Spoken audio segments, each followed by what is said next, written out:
It's been 10 days since George Floyd was killed at the hands of a Minneapolis police officer. Grown in size considerably over the course of the afternoon, but they've also been on the march. They've been marching from the White House to Capitol Hill. Thousands of people all across the world are taking part in peaceful protests. They are marching in a show of solidarity with American demonstrators, justice for George Floyd. And I tell people all the time, the difference between me and my brother Floyd is I had opportunity.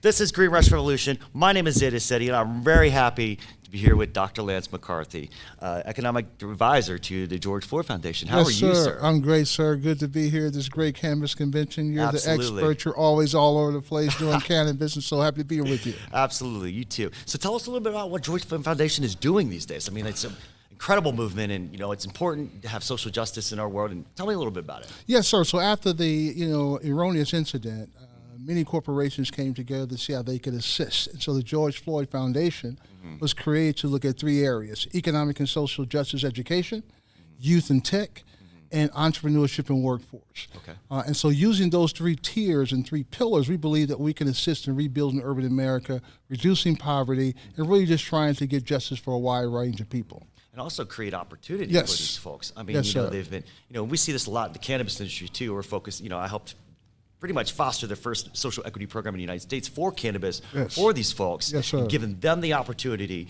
And that is very much in alignment with what you guys are trying to do over there, and really trying to make this in a much broader fashion. So tell me a little bit more about some of these programs that are happening. Yeah, so I tell people, first of all, diversity is not just the right thing to do, it's profitable. When you're able to integrate people of all races, all cultures into any industry, it's only going to make it better. And so we believe that using education first, going around the country, assisting people in understanding economic and social justice education is only going to help everyone. It's not just, some poster tile thing. Right. Secondarily, youth and tech. We believe if we're able to assist youth and teach them technology, they can then help empower themselves and have decent wages and jobs. And then lastly, workforce and development and entrepreneurship, particularly in cannabis industry. We believe that we can assist individuals get into the industry that have been, wronged and create opportunities, then we can help rebuild this country. And create these expungement clinics to help remove those Yes, records. sir. That Yes, sir.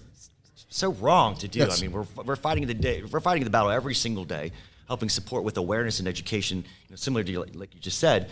And we're also seeing institutional money coming in to not only our space, but I imagine this space too as well. I mean, I know that JP Chase invested millions into some mortgage, Yes. stuff. Explain a little bit about that. Just tell me about Yeah, so after, again, the incident, corporations collectively, globally, pledged over $50 billion to assist in rebuilding urban America and resisting poverty areas. JP Chase is one of the lead organizations looking at how they can assist in housing and helping rebuild urban America as well. So we're really looking to see how we can partner with them through the George Floyd Foundation to help really economic development across the country. That's fantastic. And I would imagine, if there's a syndication of other companies too, Yes. like large scale corporations. You said tech. I mean, why don't we get Apple involved? Or Yes. why don't we get some of these big companies involved? Yes. And seeing how we can absolutely make a difference in changing the paradigm shift, or creating the paradigm shift, which will help us move into this new stage of consciousness. I mean, what do you think? We believe that corporations really look at diversity as a mechanism, not only on the workforce side, but on the procurement side to help minority businesses, particularly in tech area, helping train youth to be able to get those jobs. We can really right some wrongs and really make some significant impact, not just window dressing, but really looking at how we can make significant diversity impact. And are we looking at it also, or as the George Floyd Foundation, looking at partnering with also academic institutions to help facilitate this process? I mean, tell me a little bit about that. For sure. As we look at education, we want to be able to partner with major universities to do research on how we can get the information out. A lot of people just don't know what's available. Right. And so working with major institutions, major academic assistants, we can put that information out around the country. Excellent. And so is there anything else that you can add to this, or at this stage right now, with your position that you just have now, what do you want to set forward in terms of strategy for the group? Good question. My goal is to do strategic partnerships with a wide range of people in every sector of the economy. We want to be able to say that if we bring the platform because, so many people were wrong through police deaths, but George Floyd, for some reason, had a ring around the country. We believe if we partner with the right organizations, corporations, technology groups, academia, community-based organizations, we can really make a significant impact. And so we're looking for those partnerships and how we can make that happen. And I know you have an incredible background, but if you could tell our audience a little bit about that and how you're going to bridge that into this new venture. Yes, I've been very fortunate. I'm an economist by background, and I've done economic research forever. When the Ferguson unrest happened, I was able to create Ferguson 1000. That was to create 1,000 jobs in urban areas, and we expanded that market to over 8 cities. I've been a TED talker, lectured at Harvard. I'm 25% academic, 75% deal maker, right? I'm a nerd with swag. And so it's my objective to always take my background and assist. And so getting this new position with the George Floyd Foundation is really all my life's work.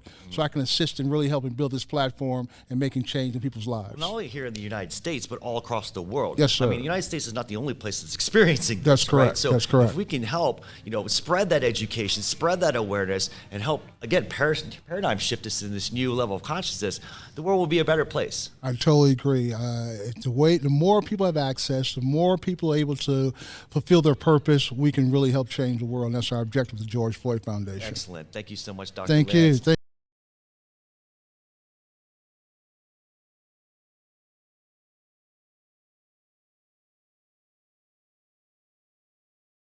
Today we have the experts in social equity, and so I'll let each one of them introduce themselves. We'll have some dialogue on why social equity is important and how we can make significant impact in the industry. Hi, my name's Jerel Registre. I'm the managing director of the Curio Investment Fund. We launched our franchising dispensary opportunity here at the Cannabis Conference just a couple of days ago. My work is to sponsor diverse entrepreneurs looking to open franchise dispensaries on the Foreign Daughter brand. It's a $30 million fund that will sponsor 40 to 50 dispensary owners. Awesome. Hi, everybody. My name is Hope Wiseman. I'm the founder and CEO of Marion, Maine, which is a medical cannabis dispensary in Maryland. Also founded WiseCo, our parent company. We're a cannabis company focused on equity and inclusion in the industry. Excited to be here, excited to share my experience as someone that would typically qualify for social equity, and talk about why it's important. And I'm Al Harrington, co-founder and CEO of Viola Brands. And my background is a 16-year former NBA player and now cannabis entrepreneur. Company is a brand that is focused around our purpose. Our purpose is about uplifting, educating, and empower people of color. And honored to be on this, podcast with you. Great. And to wrap this up, my name is Dr. Lance. I am an economist, but more importantly, I'm the board advisor for Minorities for Medical Marijuana. We started now over 5 years ago, 33 states, making sure that social equity is a part of the agenda. Also just got appointed Economic Development Director for the George Floyd Foundation. So we're going to make sure that equity and social equity is a part of this major industry. So questions to three of you all. We talked about social equity, talked about the variance in diversity. Why is it so important to have social equity platforms in the cannabis industry? From my perspective, it's very economic, right? So there's such a focus within the cannabis industry around access and providing the opportunity to have a license. But from my perspective, it's more about the opportunity to build a successful business.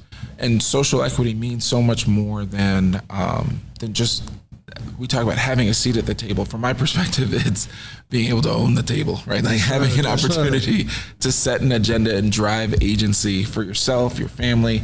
We talk about generational wealth. We've been talking about that a lot lately, and really what that actually means in terms of developing your own voice, your own agency, and driving the agenda for your family. Yeah. I would say that social equity is important in cannabis because of the history of the industry and the history of the plant. Black and brown communities were specifically targeted, and they used this plant to lock us up. And to demonize us, and they have demonized the plant. Now there's a completely new perspective, but those people that built the demand that this industry runs off of are being kept out, and they are not being they're not being reinvested in. The communities that they come from are not being reinvested in. The money that's made from this industry is not going directly back in those communities. So social equity is imperative for this industry in order to really have it successful, from my perspective. Great, thank you. Yeah, and I think it's a no-brainer. You know what I'm saying? It's needed, right? It's not only needed just in cannabis, but in all industries, right? We don't have enough ownership for things that we actually help pioneer. You know what I'm saying? Think about all industries that are relevant that we are like essential to our overall well-being. You know what I'm saying? Black people are right there.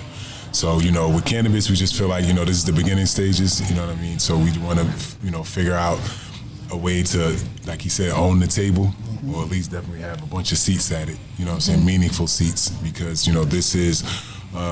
Could be a form of reparations, but this is definitely an opportunity to create generational wealth, from within our community. You know what I'm saying? If we can get this done. Yes. Let's talk about all industries, which you just alluded to. We know there's always a significant lack of capital in industries, particularly in cannabis. How have you all been able to look at capital, grow capital, partner with capital? What's some advice that we can give to those in the minority community of getting access to capital? So I'd quickly offer, that's my interest in the cannabis industry, right? So the purpose behind the Curio Investment Fund is really twofold. There's that component that is tied specifically to the cannabis industry, where traditional banking is more limited and access to capital is just a greater challenge because of some of the regulatory hurdles. But honestly, there's also a long-standing challenge for diverse entrepreneurs acquiring venture capital, right? And even when they do, they find that they're awarded or able to raise lesser amounts, right? So that matters a lot in terms of building a successful business, because so many businesses are tied to what you're able to build as you go, right? So if less capital equals you can build, means you can't build as much as you would otherwise have, and you can't fail, right? So an important part of building a business is that trial and error component of your conviction, right? So I believe this will work, but let's go find out.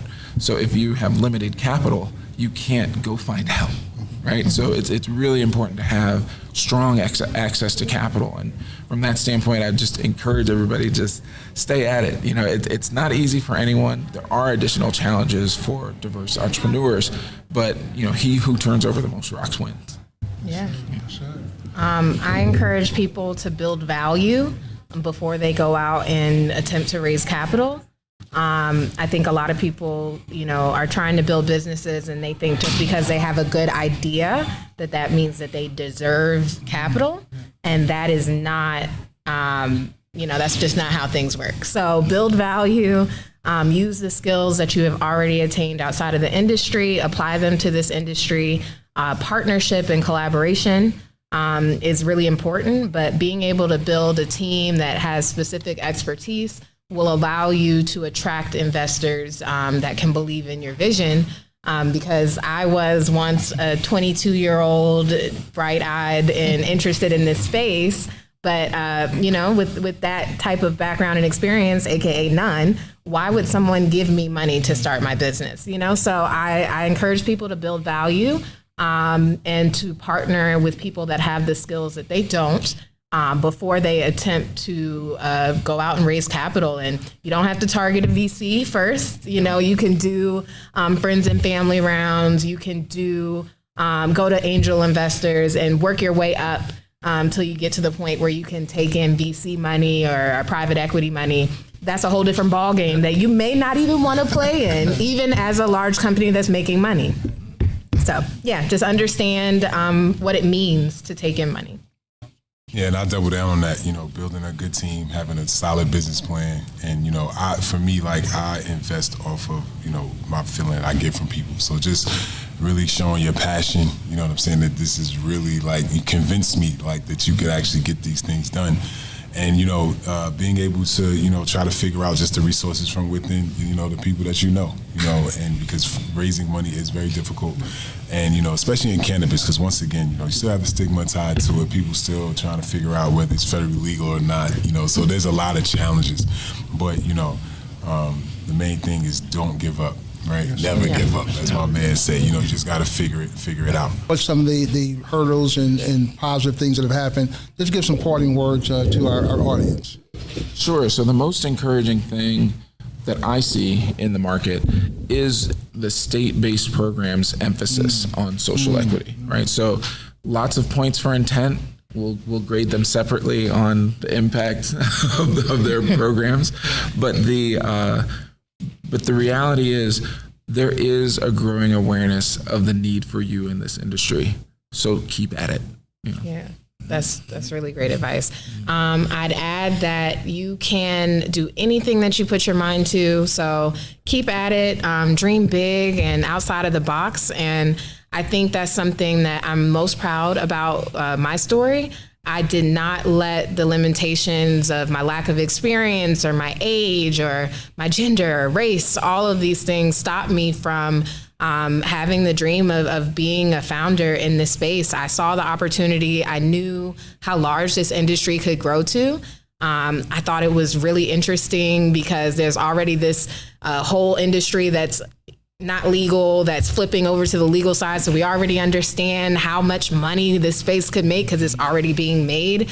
And I just wanted to get in at the ground floor level because I have a dream of building legacy for my family. I want my great grandkids to look at what I have done and that inspire them to continue on what I am building with my partner. So, yeah, I'd say dream as big as you want and think outside of the box. Alternative business is real business. We're in, I guess you could call it a vice industry, but it's real. It's sophisticated. This is probably one of the most sophisticated industries, I think, right now. Complicated, a lot of red tape to navigate, a lot to going on here. Financially sophisticated. It's really interesting. So yeah, think outside of the box. Well, thank you both for bringing such great knowledge to the audience and the industry. You all are experts in the social equity piece. Wish you luck to move the agenda forward. Again, this is Green Rush Revolution, the best site on the network in reference to cannabis. Stay tuned. We'll see you later.